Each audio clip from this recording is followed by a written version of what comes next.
Apparmor and HTTP hardening recommendation. Shamar Crane, ISA 4220, System Security 2.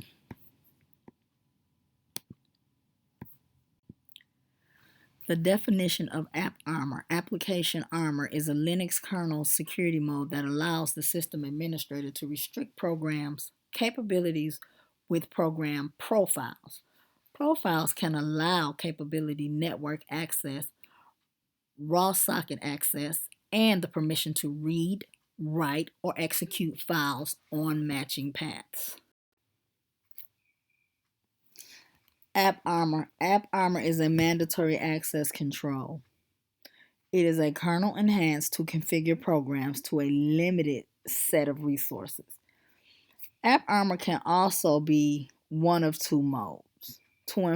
It can be an enforcement mode, but when it's in enforcement mode, it enforces all the policies and it enforces all the policy of violation attempts like a little tattletale. And it also can be in complain mode. If it's in complain mode, Apparmor only reports the policy violations, like the hall monitor just telling what people are doing that they're not supposed to be doing. Apparmor is a path-based, allowing mixing of enforcements.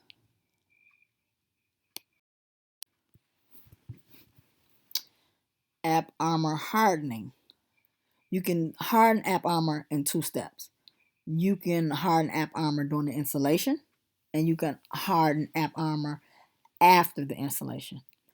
You want to use strong passwords, especially during the installation. If you're part of an administration, you don't want a weak password. They have it can be a big risk to the company and to you regardless, because they have this new automated tool that can perform I don't even know how many guesses per second, a lot of them, hundreds of thousands of them.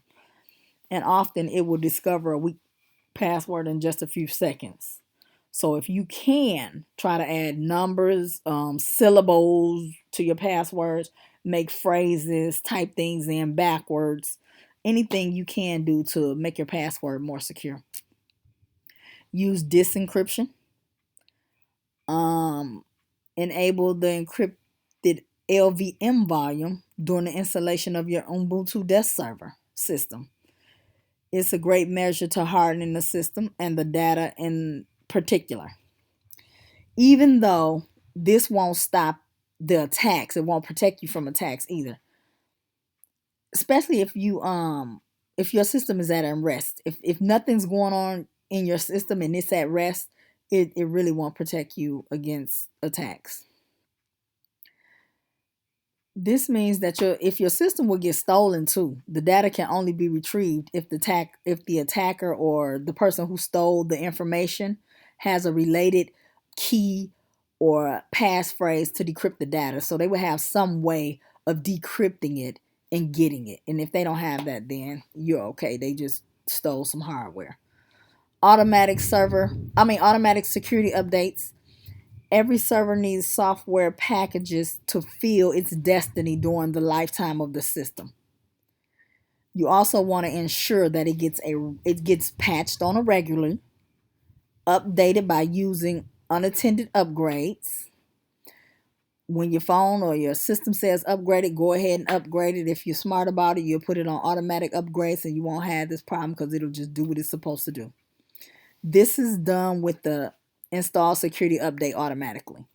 That's one of the options you have during your installation. I would recommend you use that. Because you have weaknesses daily, you get new weaknesses are detected in software packages, so you might as well just keep it updated. Minimal installation. Stop installing everything on your computer.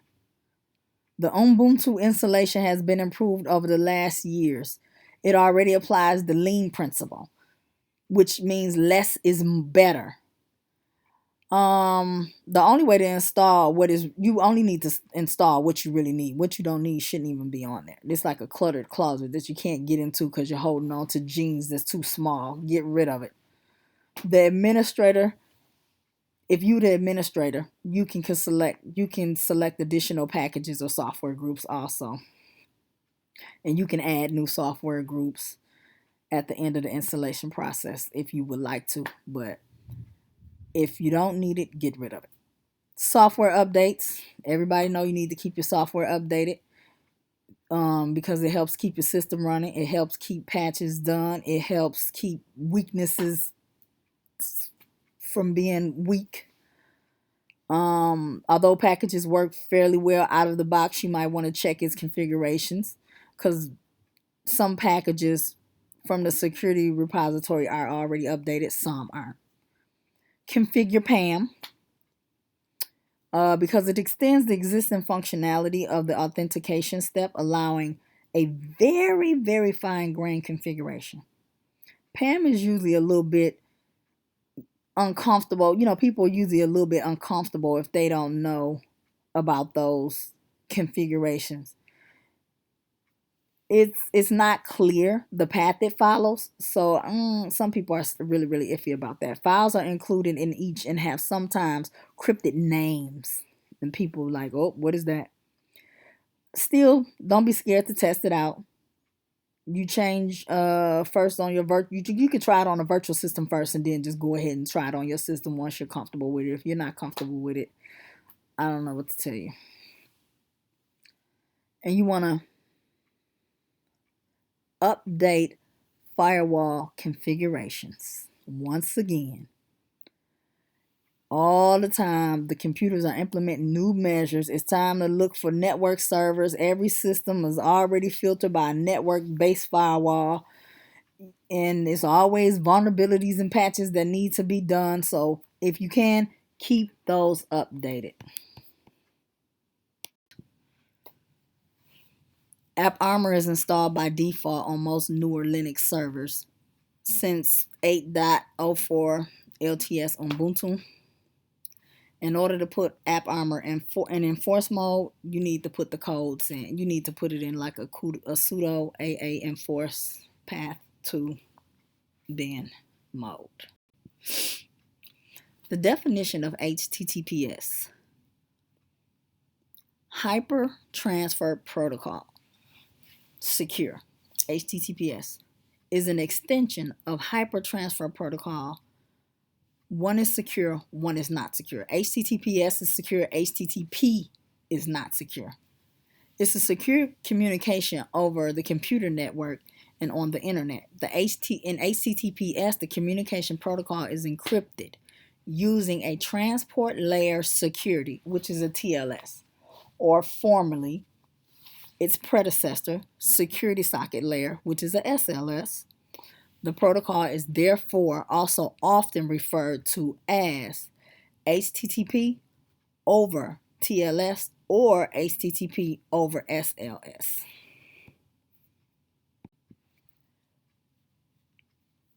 HTTPS.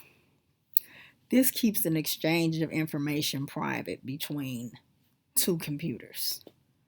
It provides daily integrity because you know your information is private. You don't have to worry about it getting out like the gossiping girl in the back of the class.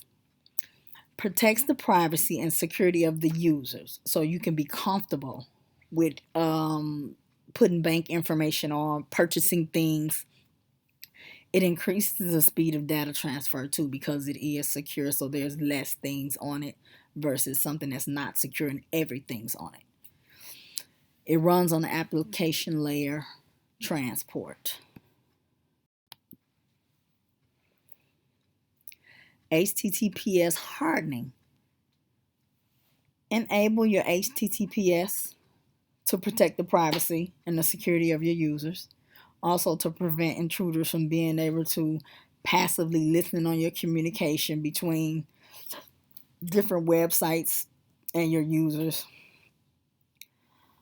Some people think that HTTPS is the only website that needs that.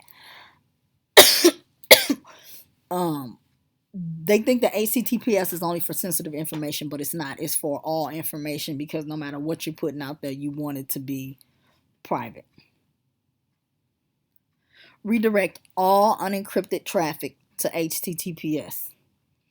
You want to do this because it encrypts the information coming and going on the internet highway, And data privacy is very important because, once again, depending on what you're on the internet doing, you don't want people to be able to get your bank information. Keep policies updated. Once again, that is another reason for patches and vulnerability. Outdated policies is another way, for hackers and to get in the back door.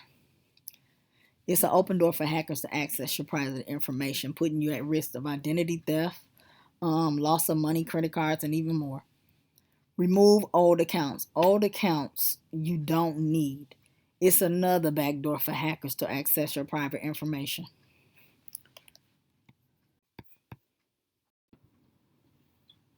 Apache Harden.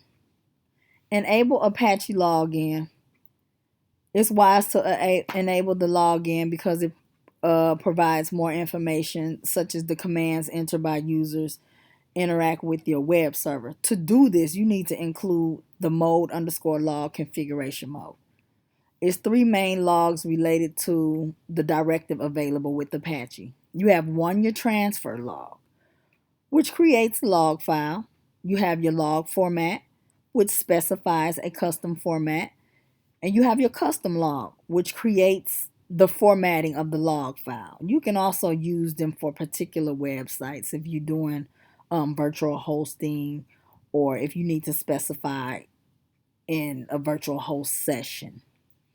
Secure Apache with SSL certificates. You can secure all the communication in an encrypted manner over the SSL internet. If you use a SSL internet certificate, this protects people on the website and providing personal information, like giving out your bank information and your credit card information. You can go ahead if it's SSL if it has an SSL certificate, you can feel secure about sending out that information. Turn off server slides, including CGI execution. You can do this by using a mode underscore include, and also you have to, when you do that, you include the CGI extension. If you don't want to do that way, you can turn it off when you modify the main configuration file. Disable Apache following of symbolic links. By default, I believe Apache follows symlinks, and you can turn that feature off with security options.